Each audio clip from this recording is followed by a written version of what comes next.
I was able to check out Humane, which is the debut film from Caitlin Cronenberg, the daughter of one David Cronenberg, I know him. the iconic body horror filmmaker. Also, she's the sibling of Brandon Cronenberg, who we've got a couple interesting films recently from in Possession and Infinity Pool.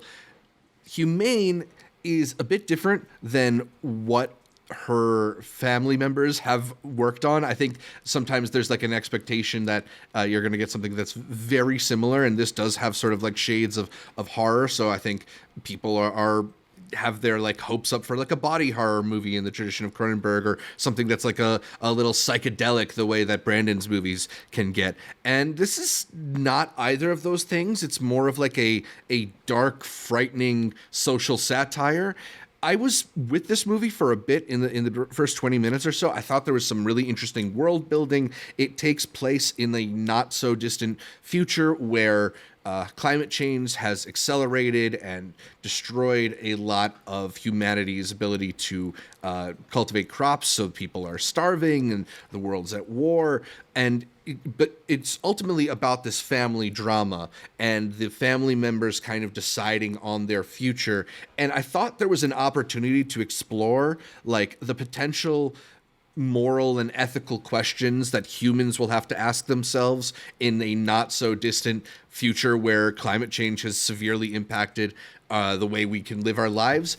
And what it ends up being is the family chasing each other around a McMansion with knives for about an hour. It's just like a really fascinating world, and then the least interesting possible plot you could have pulled out of this world building. And I'm just sort of, I'm a little bit like, why are we here doing this, watching this movie? I think there's so many interesting questions that they could have explored, and ultimately it just ends up becoming another like rich people are narcissists, eat the rich style satire. And it just feels very toothless in the end. It just doesn't have that much of a distinct perspective. It doesn't have that much revelatory to say. There are moments where I think the humor of the characters shines through. It's funny in spots, but not enough to recommend, and not enough to really get me excited about this member of the Cronenberg family.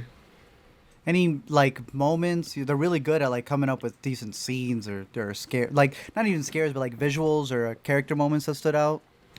I think there's some kind of like fun moments with an actor who you've probably seen in a lot of places, Enrico Colantoni. I recognize him for like from Veronica Mars and stuff. He sort Ah, of plays like a government agent, and he brings a lot of like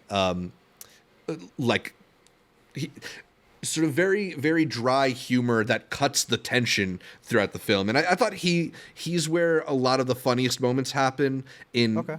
just sort of like the future bureaucracy and his kind of bluntness in delivering bad news to this family. But yeah, I mean, I don't know. Jay Baruchel was okay. Emily Hampshire gets to really like chew up the scenery and dig into her character, but I just found it to be a bit of a weak effort.